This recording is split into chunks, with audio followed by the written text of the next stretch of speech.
আপনারা বুকে হাত দিয়ে একটা সত্য কথা বলবেন, আল্লামা সাইদি মারা গেলে লোক বেশি কানবে না কম কানবে? তাই সে জেলে মারা যাক আর বাইরে মারা যাক,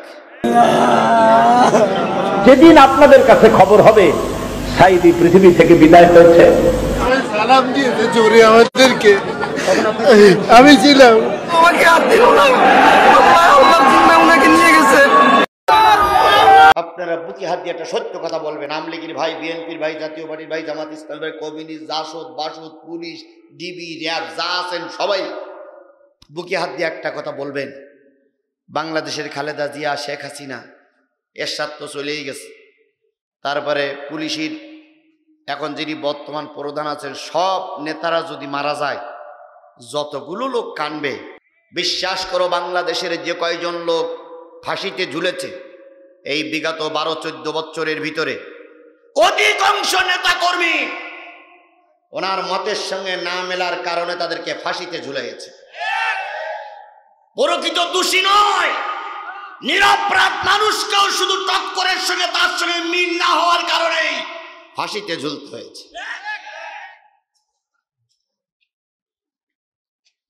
তার একটা বক্তব্য, দেশে একটা বক্তব্য আছে, আল্লাহর কাছে ক্ষমা চাইলে মাপ পাওয়া যায়, ওনার কাছে ক্ষমা চাইলে মাপ পাওয়া যায় না, কিন্তু একটা প্রত্যেকটা জিনিসের শেষ আছে। একটা জিনিস মনে রাখবেন, রাস্তারও একটা শেষ আছে। যদি বাংলাদেশের কোন সীমানায় রাস্তার শেষ না পাওয়া যায়, ভারতে যে রাস্তার মুখ বন্ধ হয়ে গেছে। সুতরাং প্রত্যেকটা জিনিসের একটা শেষ আছে। আপনার আমারও একটা শেষ ঘন্টা বাজবে, শেষ ঘন্টা বাজলে কেউ কারোর জন্য দোয়া করবে। আর এমনও নেতা কর্মী মারা যায় যাদের জন্য দোয়া করা তো দূরের কথা, জানাজা পড়ার মতন মৌলবি খুঁজে পাওয়া যায় না। আর মৌলবি যদিও খুঁজে পাওয়া যায়, পিছনে কোনো মুসল্লি খুঁজে পাওয়া যাবে না, গরু ছাগল ছাড়া।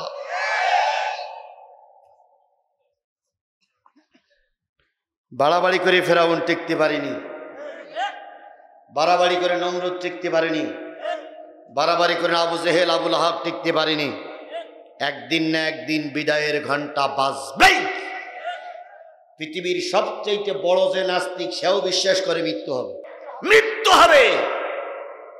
ওয়াসারিউ ইলা মাগফিরাতিম মির রাব্বিকুম ওয়া জান্নাতিন আরদুহাস সামাওয়াতু ওয়াল আরদ উইদ্দাতুল লিল মুত্তাকিন।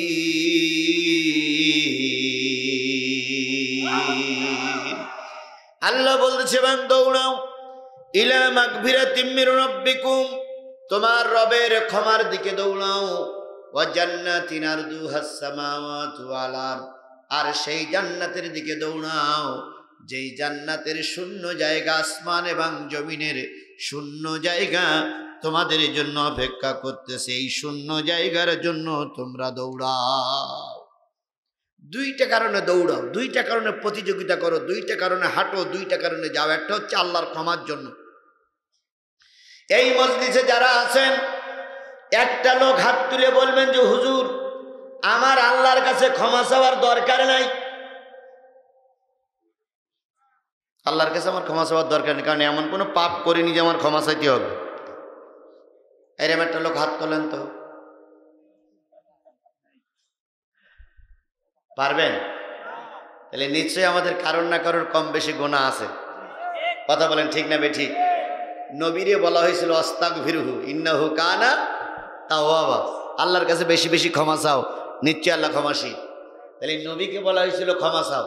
আর আপনি আমি বলি যে, আমি যদি বলা হয় ভাই তওবা করুন, তখন কি বলে? এখনো তওবা করার সময় হয়নি। এরকম লোক আপনার এই মজলিসেই আছে না?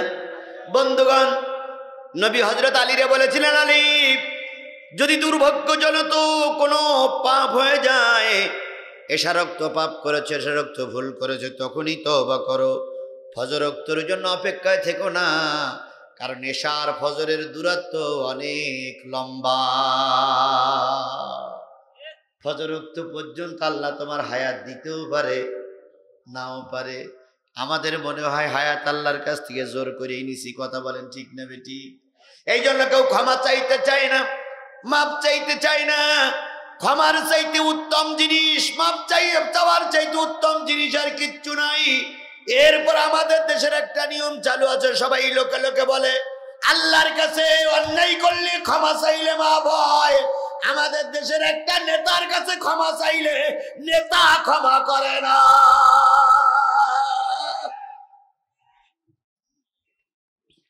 ও নেতার নাম আমি বলতে পারবো না, কারণ আল্লাহর কাছে ক্ষমা চাইলে আল্লাহ ক্ষমা করে, কিন্তু এ নেতা ক্ষমা করে না। এনার একবার কুমন্ত্রণা, ওনার কুচকি যদি কেউ ধরা পড়ে তাহলে তার আর এহকালও থাকে না, পরকালও থাকে না, তাকে ফাঁসিতে ঝুলিয়েই ছাড়ে। নীলফামারী একজন মুরব্বীর সঙ্গে দেখা হলো মাহফিলের পরে। তিনি আমাকে জড়াই ধরে বললেন, হুজুর, বড় হুজুর যেই দিন থেকে জেলে গেছে সেই দিন থেকে রোজা রাখতে শুরু করেছি।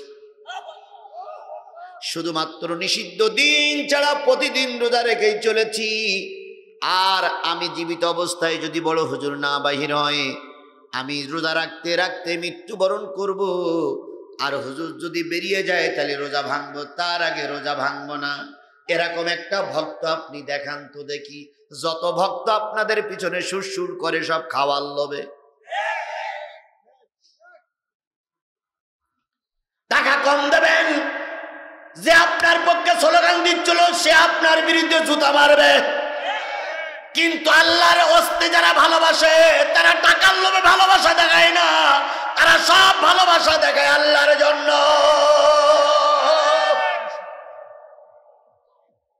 তাই বলতেছিলাম, ক্ষমা চাইতে হবে কার কাছে? 1, 2 নম্বর, সেই জান্নাতের দিকে দৌড়াও যেই জান্নাত আসমান জমিনের শূন্য জায়গা পূর্ণ করে দাঁড়িয়ে আছে। নবীজি বলেছেন সবচেয়ে ছোট জান্নাতের মালিক যিনি হবেন, সেই জান্নাতটা হবে পৃথিবীর 70টা পৃথিবীর মতো। সবচেয়ে ছোট জান্নাতের মালিক যিনি হবেন তিনি এইরকম 70টা পৃথিবী পাবেন। এখন কিছু কিছু লোক বলতেছে ও জান্নাত যাওয়া সেই না যাওয়াই ভালো। কেন? ও জান্নাতে গেলে তোর ফাঁকি দিতে পারবো না, জমি তার আমি লোকের মেরি খাইতে পারবো না, তোমার মেরি খাওয়া লাগবে না, আল্লাহ বাজেট করে দেবে। সুবহানাল্লাহ বলে। সেই জান্নাতের দিকে দৌড়াও যেই জান্নাত শূন্য জায়গা পূর্ণ করে বসে আছে। উইদ্দাতিল লিল মুত্তাকিন, জেনে রেখো ওই জান্নাত মুত্তাকিদের জন্যই আল্লাহ পাক তৈরি করেছে। কাদের জন্য তৈরি করেছে? মুত্তাকির জন্য তৈরি করেছে। আমাদের এমদাদুল ভাই আলোচনা করতে করতে এক লোকের উদাহরণ দিচ্ছিল। আমি তখন আসতেছিলাম হেঁটে, একটা জিনিস শুনলাম যে এক দরবেশ রাস্তা দিয়ে হেঁটে যাচ্ছে খুব আস্তে আস্তে। তারপর কি বলেছে বলেন তো দেখি, কিরাম শুনেছেন আপনারা? হ্যাঁ, পিঁপড়া যেন পাথলে পড়ে মারা না যায়। তারপরে কিছু লোকের কাছে ওই হুজুর বোধহয় জিজ্ঞেস করতেছে উনি কে? তখন এলাকার লোক বলেছে উনি সবচেয়ে বড় দরবেশ। না কি বলেছেন? ওটা কি বলেছেন? তারপরে কি বলেছে? এই হইলো গরুচোর। তাই বলেছেন গরুচোর। তাহলে সাধু বেশে পাকাচোর, সাধু বেশে। এটা কিন্তু আমি ওই বাসার থেকে হাঁটতে হাঁটতে আসছি, এটা শুনলাম। আর যেখানে বসছিলাম ফ্যান চলছিল বলে শুনতে পাচ্ছিলাম। এতটুকু শুনলাম যে সাধু বেশে পাকাচোর। তাহলে সাধু বেশে পাকাচোর আমাদের এই সমাজে অনেকেই আছে। অনেককেই বলা হয় ইনি মোত্তাকি, কিন্তু মোত্তাকির আচরণ দেখলে মনে হয় এর চাইতে বড় জালেমের বাচ্চা আর এই গ্রামে কেউ নাই। টুপি দেখলি মনে হয় জিবরাইলের টুপি, দাড়ি দেখলি মনে হয় মেকাইলের দাড়ি, আর পোশাক দেখলি মনে হয় কি বলে বড় পীর আব্দুল কাদের জেলানির জুব্বা। অথচ যখন ঘুষ নেয় তখন একটা বারের জন্য পিছনের দিকে তাকায় না। আরে বাবা, আপনি মঞ্চে 10 লাখ টাকা দান করেন, কার টাকা দান করলেন? জনগণের টাকা মেরে খেয়ে কুমির হয়েছেন, এখন 10 লাখ টাকা দান করলেন। আপনার 10 টাকা আর আপনার 10 টাকা আর আমার 10 টাকা, আমার যদি টাকাটা পবিত্র হালাল হয় 10 টাকার চাইতে আমার 10 টাকার মূল্য অনেক বেশি। ঘুষ ছাড়া কোনো জায়গায় চলে না। ঘুষ দিয়ে চাকরি নিলাম, ঘুষ খাইলাম, ঘুষির ফ্ল্যাট বাড়ি করলাম। এরপরে মক্কায় গেলাম হজ করতে, তসবি টিপি আর কই আল্লাহ আমার চাইতে ভালো মানুষ এই সমাজে আর কেউ নেই। ফেরেশতা কয় কবরে হাট, তারপর দেখাবো কে ভালো কে মন্দ। আপনি আমি মরে যাওয়ার পরে পুলিশ স্যালুট দিল, কি কায়দায় স্যালুট দেয়? আরামে দাঁড়া, এমন কায়দা করে লাথি মারে মাটি পর্যন্ত লাফাই উঠে। দেখি মনে হয় এসি ভালো লোক আর একটাও নেই। কবরে রাখার পরে ফেরেশতা কয় 40 কদম সরে যা, আমরা এবার স্যালুট শুরু করব। দুনিয়ার স্যালুট কেউ দেখ আর না দেখ, দুনিয়ার জানাজা কেউ পড়ুক আর নাই পড়ুক, দুনিয়ায় কেউ সম্মান করুক আর নাই করুক, আল্লাহর কাছে আপনি সম্মানিত, আল্লাহর কাছে আপনি সম্মানিত, আল্লাহর কাছে আপনি সম্মানিত, আপনি সফল। আর দুনিয়ার মানুষ আপনার সম্মান দিল, মরার পরে কবরে যেয়ে কি কষ্ট পেতে হলো, সবলতা নেই। এই জন্য মুত্তাকিদের জন্যই জান্নাত। এবার প্রশ্ন আসবে, মুত্তাকি কারা? মুত্তাকির অনেকগুলো গুণ, তার ভিতরে আল্লাহ বলতেছেন আল্লাযীনা ইনফিকুনা ফিস-সাররাই ওয়াদ-দাররাই ওয়াল কাযিমিন।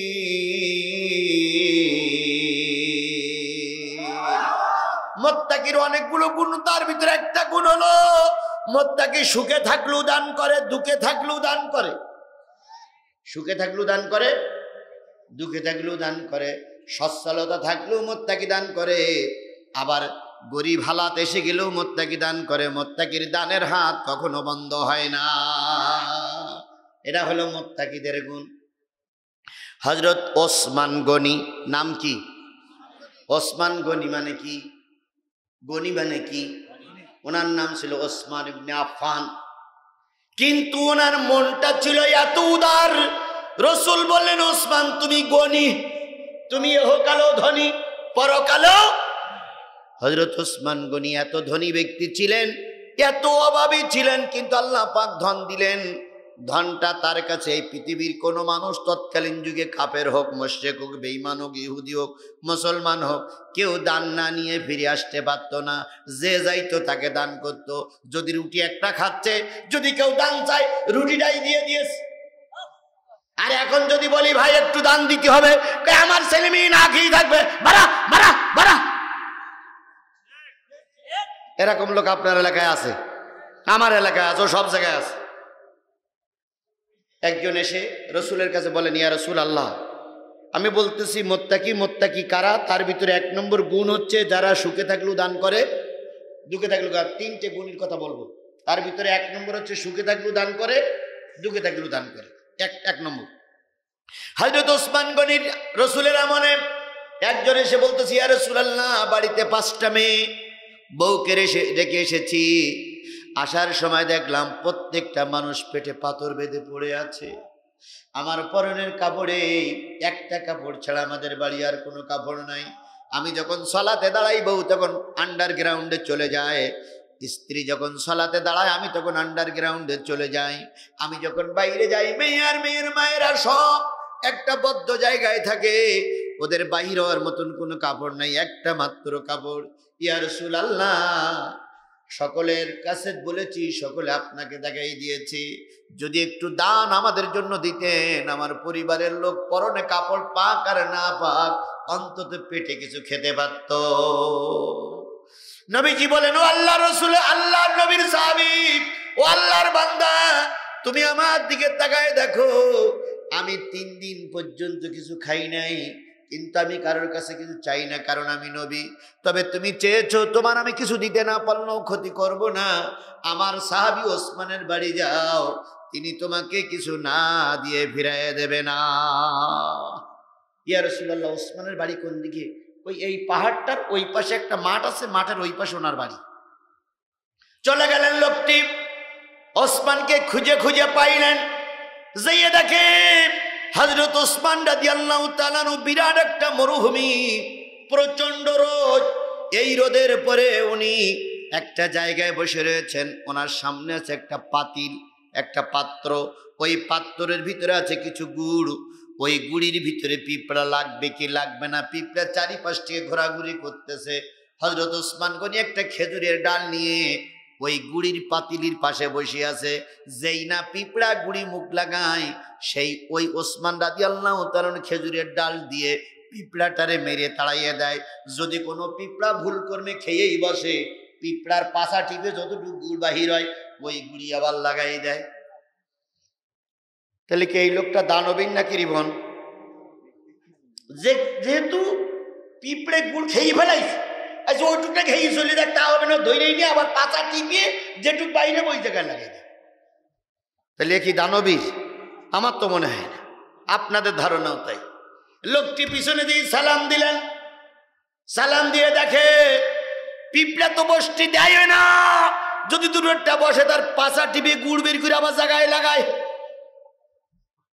তখন এই লোকটা বলতেছে, দান চেয়ে মুখ নষ্ট করে লাভ নেই, কারণ যে লোকটার খাসলাত এই দেখা যাচ্ছে সে তো আমার দান করবেই না। তো ফিরে যাচ্ছে, তা পিছনে দিকে ওসমান হইতে ভাই কিছু না বলে ফিরে গেলে ফিরে যাচ্ছ যে, কয় তোমার কাছে বলার চাইতে না বলাই ভালো। তোমার মতন কৃপণ লোকের কাছে বলার চাইতে না বলাই ভালো, কারণ তোমার ভাব দেখে বোঝা গেছে। কথায় বলে যে বিড়াল শিকারি হয় তার কি বলে, গোপ দেখলিছে না, যে দানাও বীর হয়, দাতা হয়, তার দেখলি বোঝা যায়। চলে গেলেন লোকটি বাড়ি। স্ত্রীকে বললেন, ঠিক গিয়েছিলাম রসুলের কাছে, কিন্তু কোনো সুযোগ হলো না, হাত গোটাই নিয়ে ফিরে আসতে হলো। পরের দিন সকালবেলা আবার বাইর হয়েছে, কোন জায়গায় যাওয়া যায়। আবু বকর বললেন, চলো তো আমার সঙ্গে যাই। কয় কোথায়? কই নবীর কাছে। কয় কালকে গিয়েছিলাম। কয় আজকেও চলো। নবীর কাছে দিয়ে বলতেছি, ইয়া রাসূলুল্লাহ, আমি এই লোকটির বাড়ি পর্যবেক্ষণ করে দেখেছি, 5টা মেয়ে না খাওয়া, স্ত্রী না খাওয়া। লোকটির চেহারা দেখে মনে হয় হাঁটতে পারে না। নবী গো, একটু দান করা যাবে কিনা? নবী বললেন, কালকে আমি ওসমানের বাড়ি পাঠাইছিলাম, সে কি দান করিনি? কই ইয়া রাসূলুল্লাহ, দান করিনি। কেন করিনি? কয় হুজুর, ও কথাটা না শোনাই ভালো। মানে রসুলের সঙ্গে যে বলবে তাও একটু লজ্জাবোধ করতেছে, না শোনাই ভালো।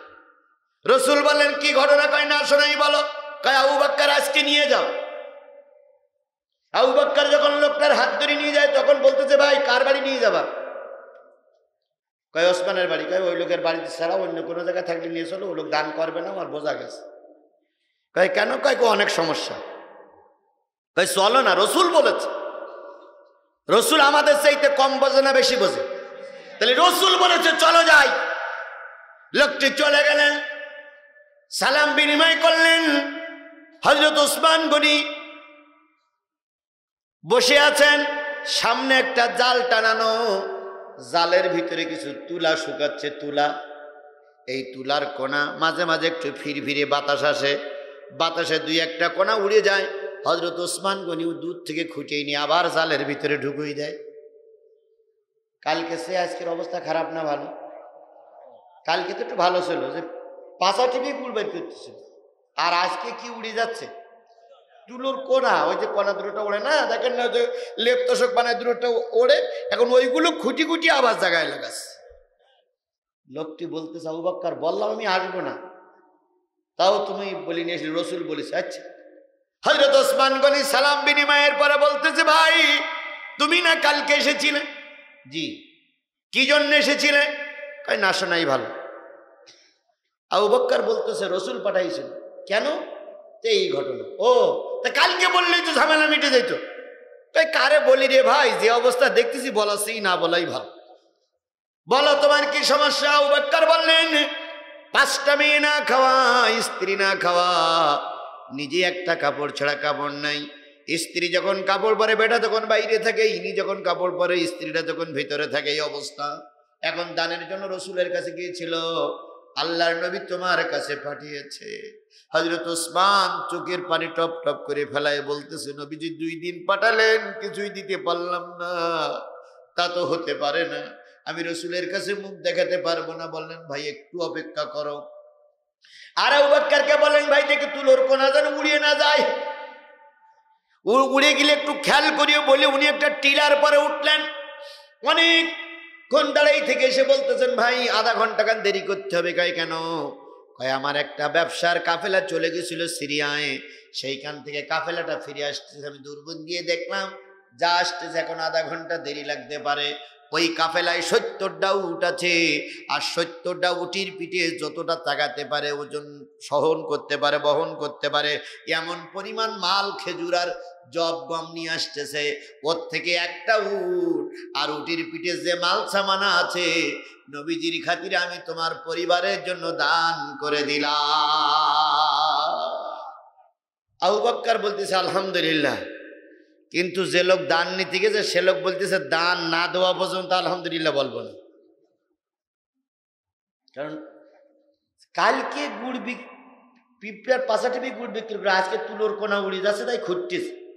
আর এই লোক বলতেছে একটা উটা, সেই উটির পিঠি যে মাল আছে তাই দান করবে। আমার জীবনে বিশ্বাস হয়নি।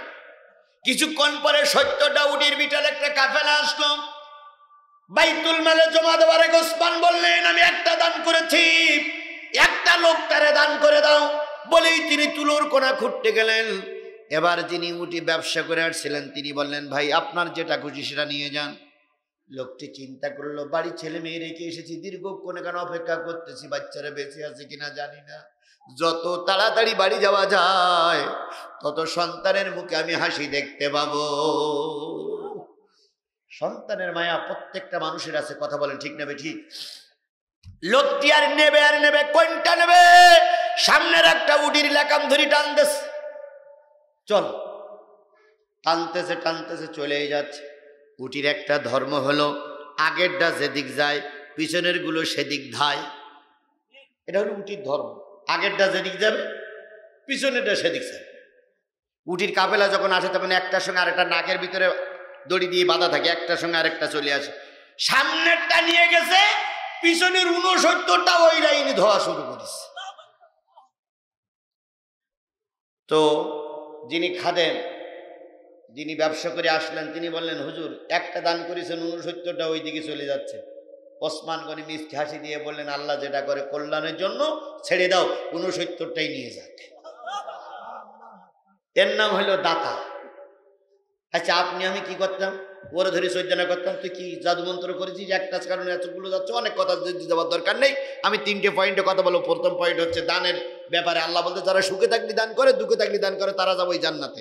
আমার ভাইয়েরা, লোকটি বাড়ির কাছে চলে গেলেন। অনেক দূর থেকে স্ত্রীকে ডেকে বলতেছেন স্ত্রী বাইরে এসো, মেয়েগুলো বেঁচে আছে না মারা গেছে।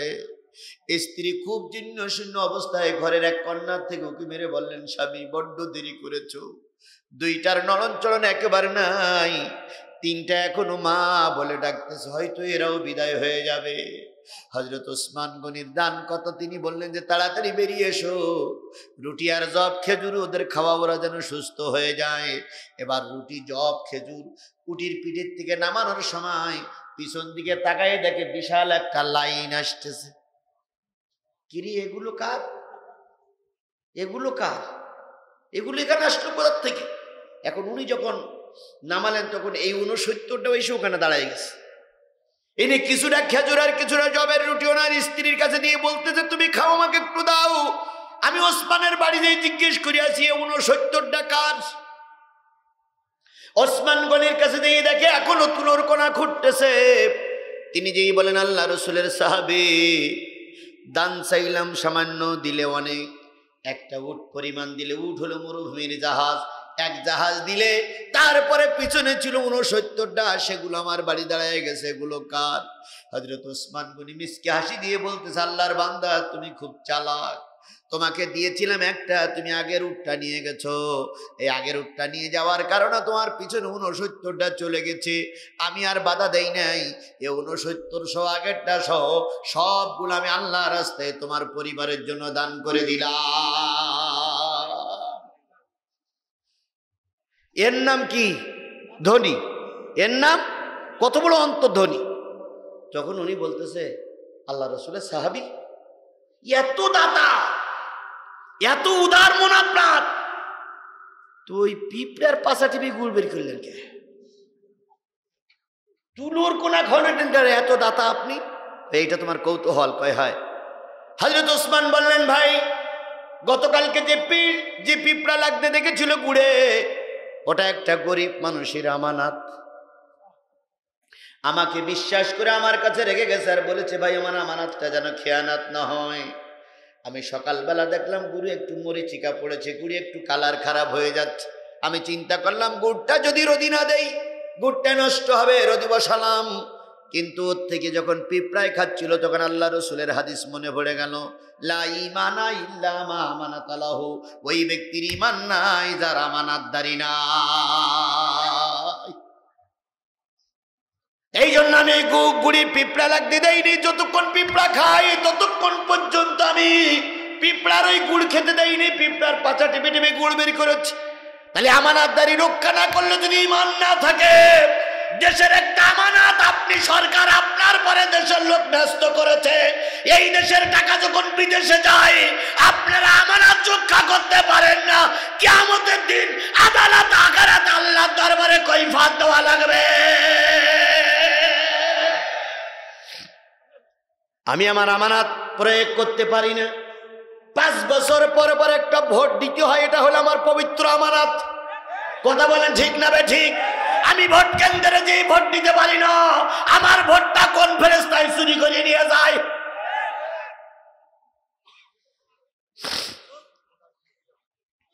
এতক্ষণ শোনা যাচ্ছিল ভালো, এবার একটু টক টক মনে হচ্ছে, তাই না? সত্য কথা বললেই তো টক লাগবেই। যারা আমানতদারি নেই তার ঈমান নাই, সেই হিসেবে বলতে পারি যারা ক্ষমতায় আছে একটার ঈমান নেই, সবগুলো বেঈমানের বাচ্চা। কারণ তোমরা সবগুলো ভোট। আপনারা এখানে যত লোক আছেন, আমি কোরআন শরীফ দিয়ে শপথ করতে পারি গত সরকার নির্বাচনে আমি ভোট দিতে পারিনি।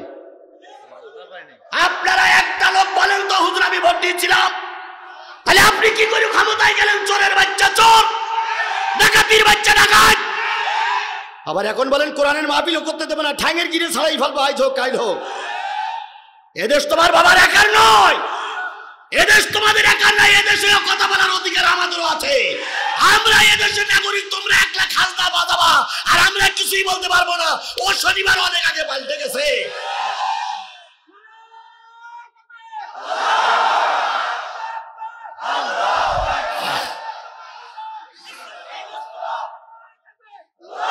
যারা পাওয়ারে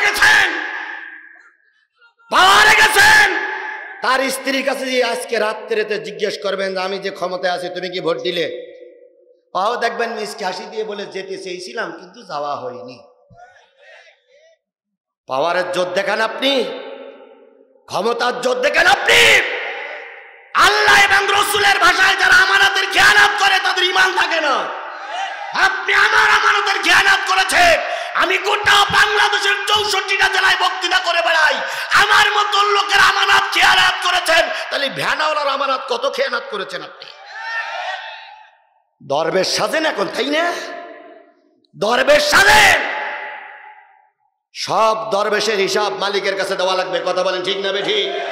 আর এই কথাগুলো বললি জিহাদি রাজনীতি করে, জিহাদিরা সাজাবে না কেন? রাজনীতি করে। আমি রাজনীতি করি, আমি কি আমার বাবার পক্ষে ভোট চাই?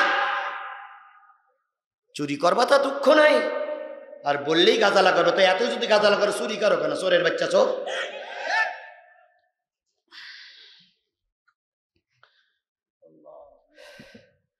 সেই লালমনিরহাটে সেই কি বলে বাওয়ালে গান গায়, কি গান? না না, ওয়াইস কুরুনি ফকির। ওর এই গানের কথাটা আমার প্রায় মনে পড়ে। আপনারা শুনেছেন না আগে? কুত্তার বাচ্চা ফুটফুটে সুন্দর,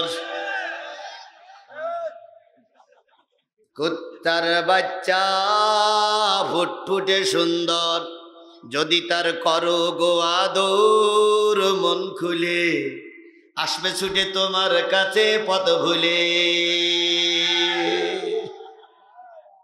আমি চিন্তা করি যে কথাগুলো আমি বলতে পারিনি সেই কথাগুলো ওয়াইস করিনি ফকির বলেছে। তারপর কি বলতেছে? দেশে কেউ ডাল চোর, কেউ নুন চোর, কেউ মাটি চোর, কেউ টিন চোর, কেউ মানুষ চোর, কেউ ভোট চোর। চোরেদের সমাবেশে ঘেউ ঘেউ করে, কুত্তার বাচ্চা ফুটফুটে সুন্দর।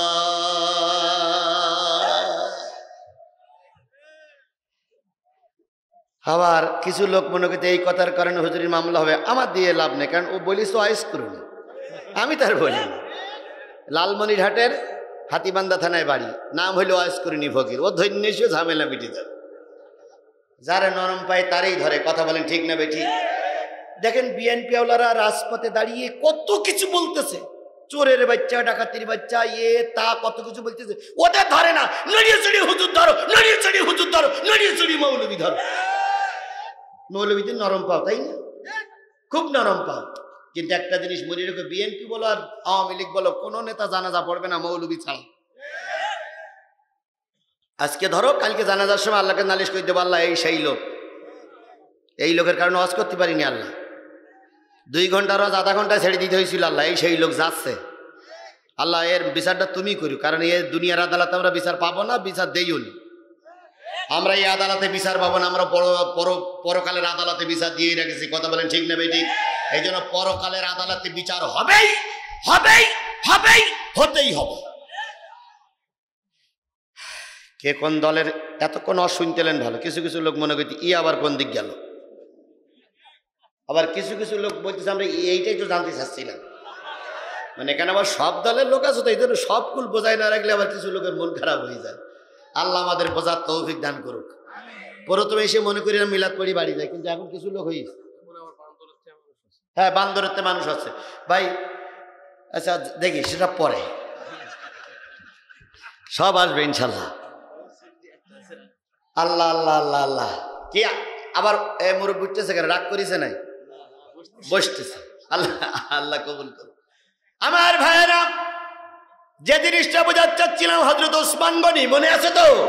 ওসমান গনি বললেন, ভাই রে, এটা একটা গরিব মানুষের আমানত, আমার কাছে রেখে গেছে বিশ্বাস করে, যদি আমানতের খেয়ানত করি, রসুলের ভাষায় আমার কি থাকবে না? ঈমান থাকবে না। লা ঈমানা ইল্লা মা আমানাতা লাহু, ওই ব্যক্তির ঈমান নাই যারা আমানতদারি নাই।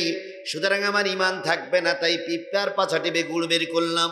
তুলা কই একই জিনিস, তুলাটাও একটা আমানত, এই জন্য আমানত রক্ষা করার জন্য কি বলে তুলাগুলো খুঁটে খুঁটে রেখেছি।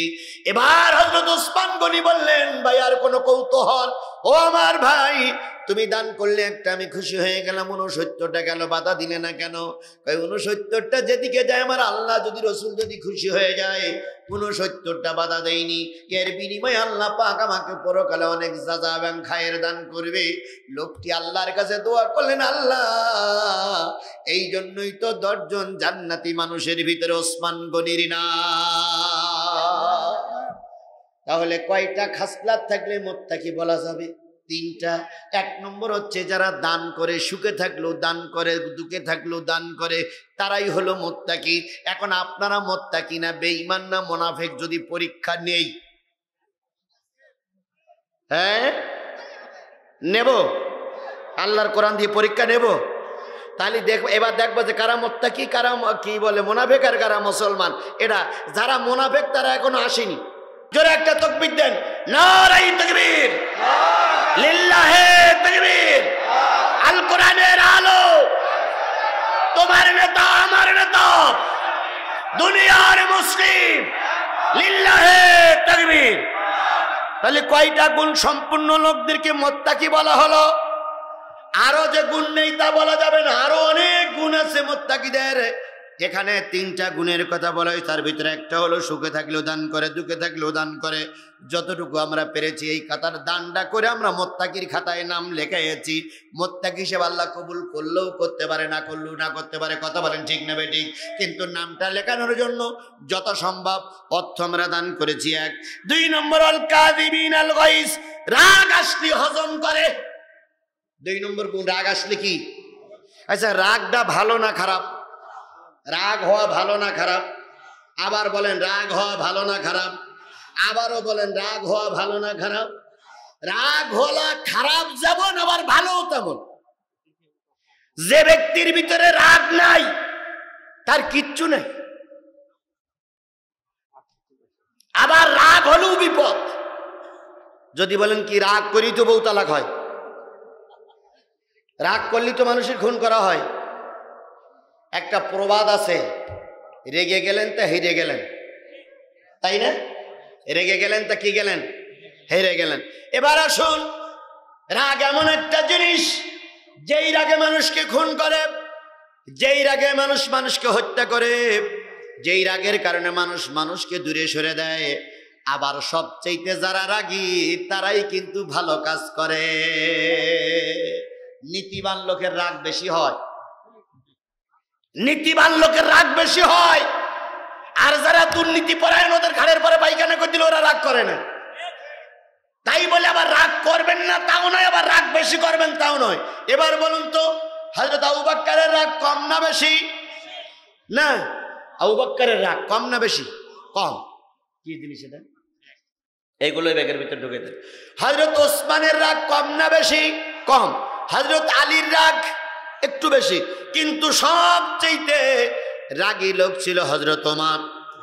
কথা বলেন ঠিক না বেঠিক? তিনি কাউকে ছেড়ে কথা বলতেন না। এবার বলুন তো, সবচেয়ে যতগুলো সাহাবী, সবচেয়ে বেশি পরিচিত কোন সাহাবী? হযরত ওমর। রাগ বেশি, পরিচয় বেশি। কারণ হযরত ওমরের হাতে সবসময় একটা লাঠি থাকতো, উল্টো পাল্টা দেখলেই মাছ। হযরত ওমর রাদিয়াল্লাহু তাআলা আনহু কখনো আপোষ করতে চাইতেন না ধর্মের খাতিরে, ইসলামের খাতিরে। হযরত ওমরের দেখলে শয়তানও ভয় পেত। যে পথ দিয়ে ওমর চলতো সে পথ দিয়ে শয়তান চলতোই না, ধারে কাছে আসতো না। যদি সংবাদ পেত যে ওই পথ দিয়ে ওমর ঢুকেছে, শয়তান অন্য পথ দিয়ে চলে, ওই পথ দিয়েই যেত। তাহলে হযরত ওমরের রাগ ছিল, শয়তান ভয় পেয়েছে। ওমরের আলোচনা সবচেয়ে বেশি। আবার নবী বলেছেন, ও আমার সাহাবীরা শোনো, আমি হলাম শেষ নবী, আমার পরে যদি কোনো নবী পৃথিবীতে হতো, আল্লাহ পাক ওমরকে নবুয়ত দিয়ে দিত। তাহলে রাগী নবীর আলোচনা সবচেয়ে বেশি। কথা বলেন ঠিক না বেঠিক? এবার আসুন তো, সব নবীদের ভিতর থেকে কোন নবীর রাগ বেশি ছিল? সব নবীদের ভিতর থেকে সবচেয়ে কোন নবীর রাগ বেশি ছিল? এই কোরআন শরীফে সবচেয়ে কার নাম বেশি? মুসার নাম বেশি। তাহলে যদি রাগ হইলেই যদি খারাপ হয়, মুসার নাম আল্লাহ এত উচ্চারণ করলেন কেন? তাহলে বোঝা গেল, রাগ হইলে সেই রাগ যদি বৈধ হয়, ওই রাগটা কল্যাণকর। হযরত ওমর রাদিয়াল্লাহু, হযরত মুসা আলাইহিস সালাম এক থাপ্পড়ে এক লোকের মেরে ফেলেছিল। কোন লোকের মেরে ফেলেছিল? ফেরাউনের এক লোক এক থাপ্পড়ে মেরে ফেলেছিল। ওইরাম থাপ্পড় মারা লোক যদি 2-4 জন বগুড়া জেলায় তৈরি হয়, শয়তানেরা রাস্তায় নামবে না। কিন্তু আমাদের ভিতরে সেই লোক এখন আর নাই। কথা বলেন ঠিক না বেঠিক? আমরা সেই লোকগুলো সব হারিয়েছি। হারাবো না তো করবোটা কি? রাস্তায় নামলেই তো দুটো কাজ, হয় গুলি নাই মামলা। কাদিয়ানীদের বিরুদ্ধে মিছিল করলো জনসাধারণ, কাদিয়ানীরা যে কাফের, এর ভিতরে কোনো সন্দেহ আছে? জোরে বলেন সন্দেহ আছে? আরো জোরে বলেন সন্দেহ আছে? কাদিয়ানীদের বিরুদ্ধে মিছিল হলো, আম জনতা, আওয়ামী লীগ, বিএনপি, জাতীয় পার্টি, জামাত ইসলাম, খেলাফত, তারপরে হেফাজত, তাবলীগ, এক কথায় মুসলমান যারা সব আম জনতা কাদিয়ানীদের বিরুদ্ধে মিছিল করলো। দোষ হইল জামাত বিএনপি। 8,000 মামলার আসামি, 8,000 মামলার আসামি। যারা আসামি করলেন ওরা কাদিয়ানীদের দালাল, যারা আমাদের ভাইদের ধরতেছেন ওরাও কাদিয়ানীদের দালাল। আর যে মন্ত্রী ওদের সাপোর্ট করেছে, নিঃসন্দেহ রক্তের ভিতরে কাদিয়ানি রক্ত ঢুকেছে, এই জন্য কাদিয়ানীদের পক্ষে দালালি করতেছে। দালালের বাচ্চা দালাল।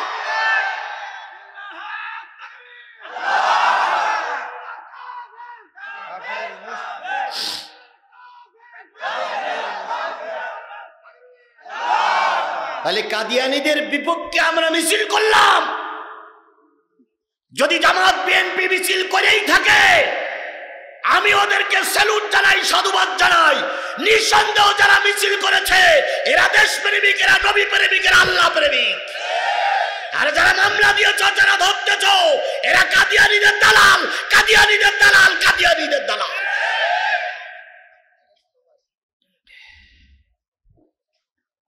তাহলে এখানে যদি আপনি একটু প্রতিবাদ মুখর না হন, কাদিয়ানীদের পক্ষে কি বলে মিছিল করতেছে, শুনেছি 2 জন লোক, কেউ বলতেছে 1 জন লোক মারা গেছে। হ্যাঁ, 2 জন মারা গেছে। যে 2 জন মারা গেছে আজকের মাহফিলে দোয়া করব আল্লাহ পাক ওদের শহীদ হিসেবে কবুল করুন। আরো জোরে বলেন আমিন।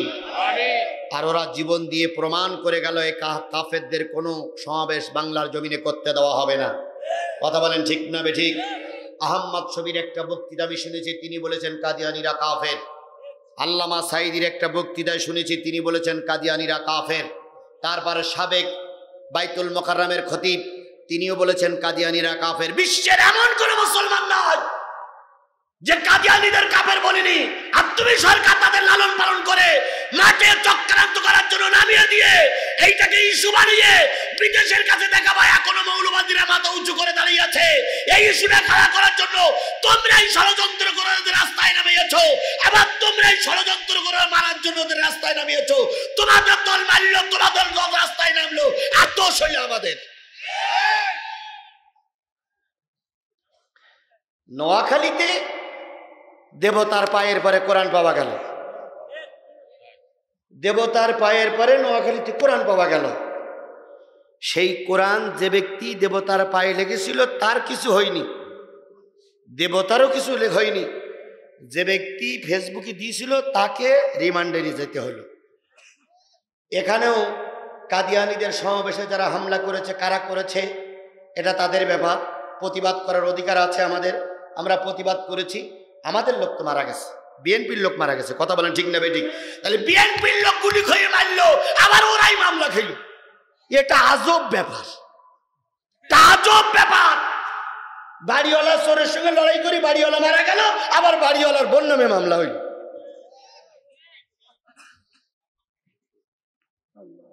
আরিফুল মারা গেল, আর আরিফুল বাবা আসামি হলো। কোন জ্ঞানে তোমরা মামলার আসামি করলে? সব আমরা বুঝি, আমাদেরও বাচ্চা কাচ্চা হয়, আমরাও বিয়ের রাত্রি বাসর ঘর চিনেছিলাম, তোমরা একা একা চিনুনি। আমরা সব বুঝি, কিন্তু বুঝলে কি হবে বলা যাবে না। বললেই হয়তো আমার মঞ্চের থেকে উঠাই নিয়ে 3 রাস্তার মুখে 4 রাস্তার মুখে নিয়ে গুলি করে মারবে। কালকে সমস্ত পেপারে আসবে যে হুজুর বন্দুক যুদ্ধে মারা গেছে, হুজুরির পকেটে 4টে পিস্তল পাওয়া গেছে। আর আপনারা যারা মঞ্চে আছেন তারাও বলবেন মনে হয় পিস্তল ছিল, নতুবা এত জোরে কথা বলে কি করি, এত সাহস নিয়ে কথা বলে কি করি? তাহলে না, কোনো মাথা দেওয়া লাগবে না। এত সাহস নিয়ে কথা বলিছে, চারিদিকে তার শত্রু, চারিদিকে সব রাইফেল নিয়ে দাঁড়াই আছে, আর এর ভিতর দিয়ে এত ভালো করে কথা বলে, এত জোরে কথা বলে, তাহলে নিশ্চয়ই অস্ত্র থাকতো, নতুবা এত জোর খাটাইতো কি করি? এরকম কথা বলা মুনাফিক এর ভিতরেই আছে, এর ভিতরেই আছে, এর ভিতরেই আছে। আমরা পিস্তল চালানো তো দূরের কথা, প্রশাসনের ভাইরা ভালো করে শোনেন, পিস্তল চালানো তো দূরের কথা, জীবনে সরাসরি কোনোদিন পিস্তল আমরা হাতেও করিনি, দেখিও নি। এরপর আমরা মারা গেলে কি যুদ্ধে মারা যায়? বন্দুক যুদ্ধে মারা যায়। আমার স্ত্রী আর আমি আর আমার স্ত্রী 3 জন শুয়ে আছি, মাঝখানে ছোট্ট একটা বাচ্চা। পরের দিন ধরে নিয়ে গেল, জয়পুরের ঘটনা, পরের দিন ধরে নিয়ে গেল বাচ্চা সহ। জিজ্ঞেস করা হলো আপনারা আমাদেরকে নিয়ে আসলেন কেন? কয় তোমরা নাশকতা মামলার আসামি। তা আমরা নাশকতা, আমরা তো ঘরে শুয়েছিলাম। কয় তোমরা 3 জনই নাশকতা করার পরিকল্পনা করতেছিলে, সেই সংবাদ আমরা পেয়ে তোমাদের ধরে নিয়ে আইছি। কথা শুনে কুকুরেরই হাসি লাগে, পেঁচাও ফিসকে হেসে ওঠে। আরে জালেমদের মনের ভিতরে কোনো প্রতিক্রিয়া সৃষ্টি হয় না।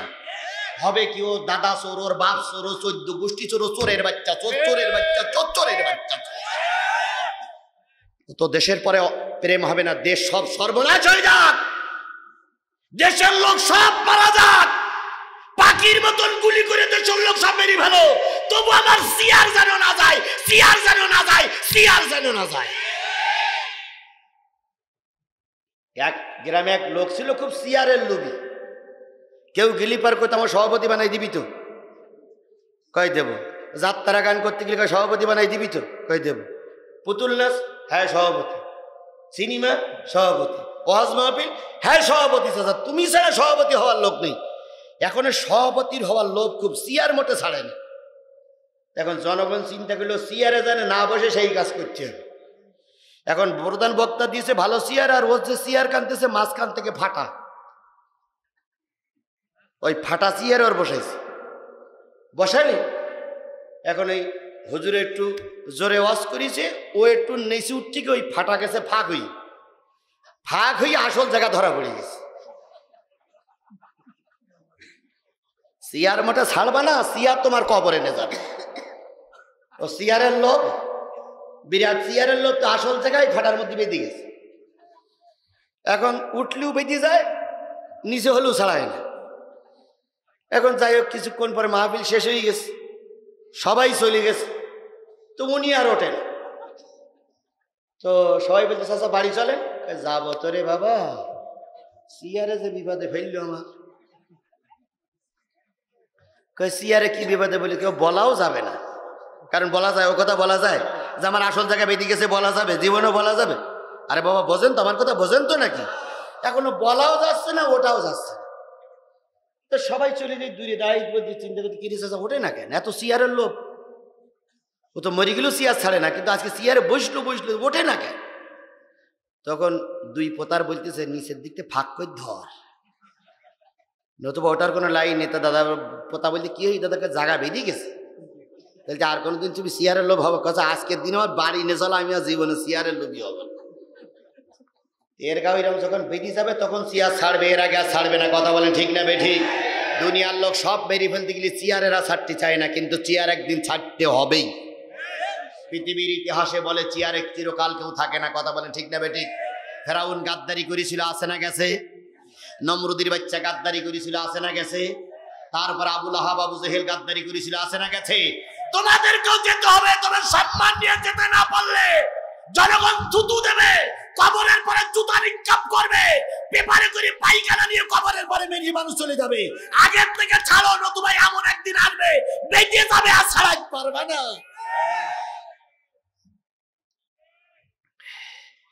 ঠিক তো, এটাও ঠিক ওটাও ঠিক। যদি বলি মাহফিল এখন শেষ, তাও বলে ঠিক, আর যদি বলি 3টে পর্যন্ত করবে, তাও বলে ঠিক। সবটা ঠিক হয় না, একটা ঠিক হয় আর একটা বেঠিক হয়। কথা বলেন ঠিক না বেঠিক? এই জন্য দয়া করে সঠিকের পক্ষে ঠিক বলবেন, বেঠিকের পক্ষে ঠিক বলবেন না। তবে যে কজন আছেন তৈরি থেকেন, যে কজন আছেন তৈরি থেকেন। যদি প্রতিবাদ করতে হয় মার্চ মাসের আজকে 9 তারিখ, এই মাসে প্রতিবাদ শুরু হয়েছিল বাংলাদেশে। কথা বলেন ঠিক না বেঠিক? আমরা এখান থেকে প্রতিবাদ শুরু করব, তবু জালেমদের কাছে ছেড়ে দেব না, দেব না, দেব না, দেব না।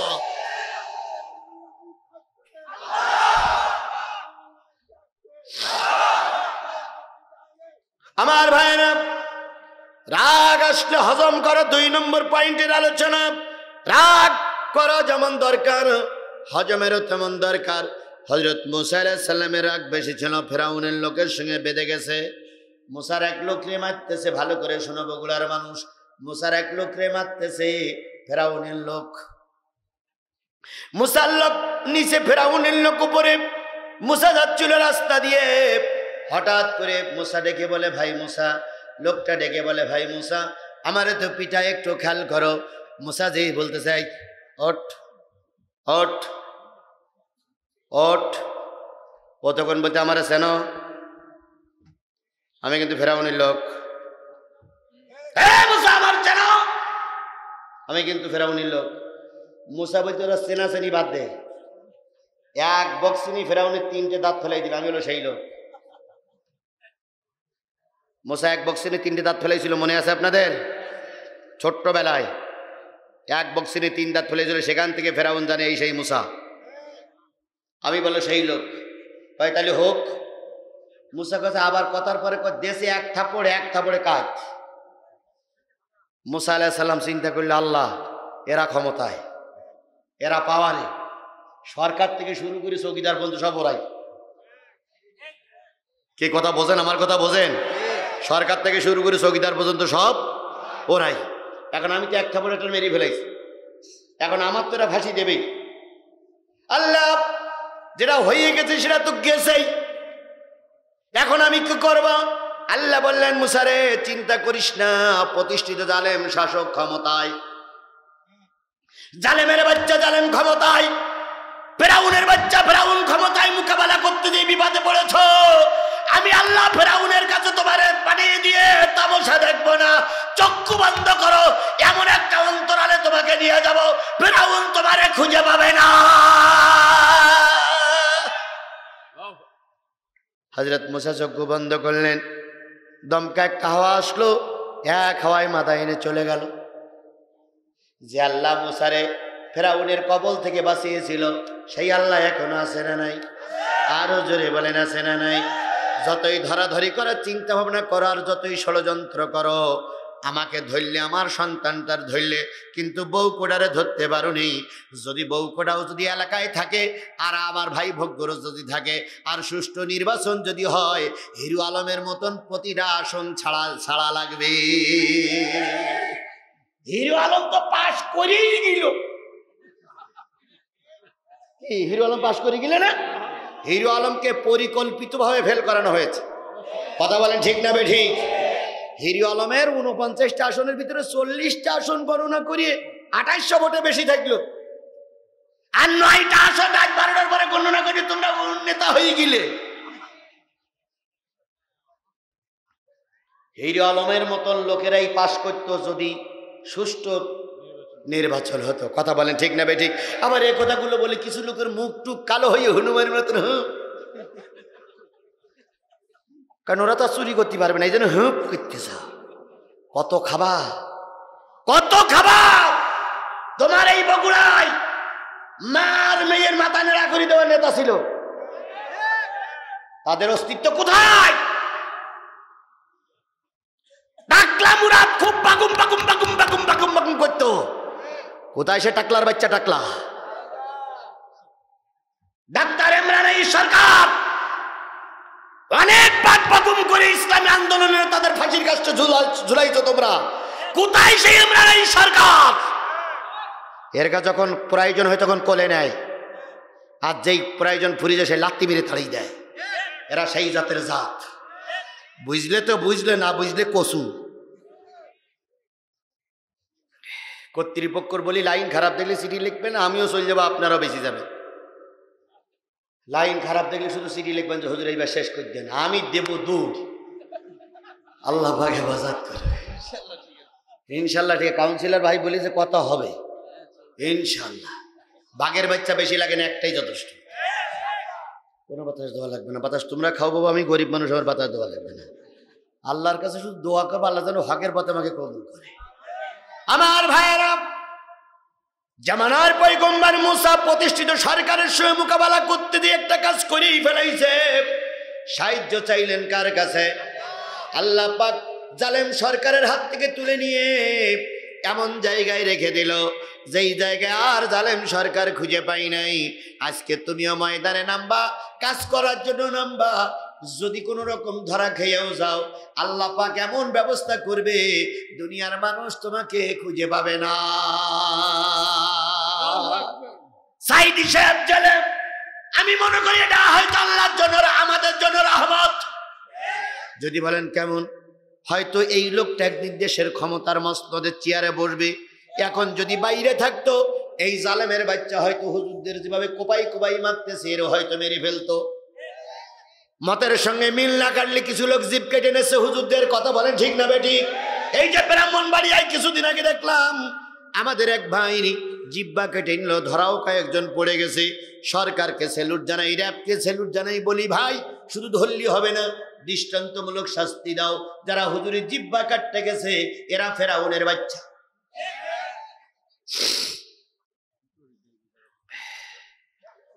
আজকে আমাদের দেশে হুজুররা মারি খাচ্ছে। কথা বলেন ঠিক না বেঠিক?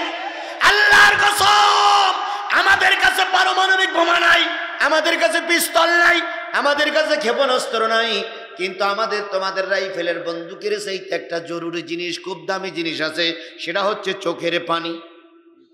সেটা চোখের পানি। কিসের পানি বলেন? চোখের পানি। নাকের ডোকা দিয়ে জমিনে স্পর্শ করার আগে মালিকের দরবারে দোয়া কবুল হয়ে যায়। যাদের হৃদয় আছে আল্লাহর ভয়, তারা কভু পথ ভুলে যায় না। যাদের হৃদয় আছে আল্লাহর ভয়, তারা কভু পথ ভুলে যায় না। আল্লাহর প্রেম ছাড়া এই দুনিয়ায় কারো কাছে কোনো কিছু চায় না। রাতের আধারে যারা সিজদাতে রয়, দু চোখের অশ্রুতে নদী যেন বয়। চলনার হাত চানি যতই আসুক, চলনার হাত চানি যতই আসুক, পিছনে ফিরেও তাকায় না।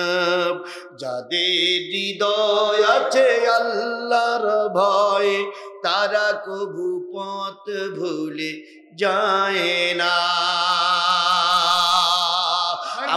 আমাদের অস্ত্র নাই, কিন্তু আমার আছে চোখের পানি। ইয়াজাহাকু কালিলা ইয়াবকু কাসীরা, কম কম হাসো, বেশি বেশি কান্দো। রাতের অন্ধকারে সবাই যখন নীরব হয়ে যায়, নিস্তব্ধ হয়ে যায়, তাহাজ্জুদের নামাজ পড়ে 2 রাকাত চোখে তাহাজ্জুদের নামাজ পড়ে চোখের পানি পড়ে আজকে জুমার রাত মালিকের কাছে কান্দো। জালেমেরা বন্দুক দিয়ে যা করবে, তুই চোখের পানিতে তার চাইতে বেশি কাজ হবে। লক্ষ লক্ষ টাকা দিয়ে যা করা না যায়, 2 চোখের পানি দিয়ে তার চেয়ে বেশি করা যায়। কথা কি বিশ্বাস হয়? জোরে বলেন বিশ্বাস হয়? ঘুষ নিলে লক্ষ টাকা, বাড়ি যেই দেখবা 3টের কলেরা শুরু। ওই 3 কলেরা ঠিক করতে যেই 3 লাখ টাকা যাবে, খাইলে তুমি 1 লাখ গেল 3 লাখ। আমি ইদানিং একটা বিপদে পড়েছিলাম। একটা লোক আমার কাছে কিছু গুলু ঝুলু মেরি আদায় করলো। আদায় করার পরে খবর জানতে পারলাম, খবর শুনতে পাইলাম বিদেশে একটা ছেলে আছে, ছেলে এমন এক বিপদে পড়েছে, যা খাইছে তার 4 গুণ বেশি দেওয়া লাগবে। এরা আমার কাছে বলছে, হুজুর দোয়া করবেন, বিদেশের ছেলেটা খুব বিপদে আছে। তাই বললাম, কত টাকার বিপদ? 50,000 না 1 লাখ? কয় হুজুর 4 লাখ। তাই বললাম, আমার কাছ থেকে 50,000 খাইলেন আপনি? কয় না হুজুর, হুজুর ভুল বলতেছেন। আল্লাহর মার দুনিয়ার ভাই, কথা বলেন ঠিক না বেঠিক? আমার এই মাহফিলের জগতে এক জায়গায় মাহফিল করতে গেলাম 25,000 টাকা, এখান থেকে বছর 10 আগে। টাকা যখন দেয় তখন সভাপতি বলতে, হুজুর 2500 কম। কেন? বলছে থানার থেকে পুলিশ আসছিল, এসে 1000-এ 10,000-এ 1,000 করে নিয়ে গেছে। সেক্রেটারিকে জিজ্ঞেস করে, হুজুরি কত দিতে হবে? কয় 25,000। কয় আমার 2,500 দেন। কেন? এগুলো কমিশন নিয়ে গেল। আলেমদের টাকা কমিশন নিয়ে গেলে কৈফাত দিতে হবে, কৈফাত দিতে হবে। কথা বলেন ঠিক না বেঠিক? অনেক মাহফিলের সভাপতি সেক্রেটারির কাছ থেকে কমিশন নেয়, কৈফাত দিতে হবে কার কাছে? সবাই নয়, এখন আসমানের নিচে জমিনের উপর এখনো ভালো লোক আছে। এই বগুড়াতে আছে, এই বগুড়াতে ভালো লোক আছে, ভালো পুলিশের বাচ্চা আছে। কিছুদিন আগে এই বগুড়া এক ভদ্রলোকের সঙ্গে দেখা হলো, তিনি পুলিশের চাকরি করেন। তিনি আমাকে ডেকে নিয়ে শুধু বুকের সঙ্গে কোলাকুলি করলেন না, তিনি আমাকে হোটেলে খাওয়াই যা বিল হলো বিলির টাকাটাও দিয়ে দিলেন। উনি আমার কাছে দোয়া চেয়েছেন, হুজুর আমার সন্তান পরিবারের জন্য দোয়া করবেন। বলুন, এই সমস্ত লোকের জন্য কি দোয়া চাওয়া লাগে? তাহলে ভালো লোকের জন্য আল্লাহর পক্ষ থেকে রহমত আসে, দোয়া আসে। আর যারা এরকম 2 নম্বরই করতেছো, হিসাব কারোর কাছে না দিলেও আল্লাহর কাছে দিতে হবে। কথা বলেন ঠিক না বেটি? তবে এখনো ভালো লোক অবশ্যই আছে, অবশ্যই আছে, অবশ্যই আছে। আল্লাহ, কি কোনো সমস্যা? চলবে, আরো চলবে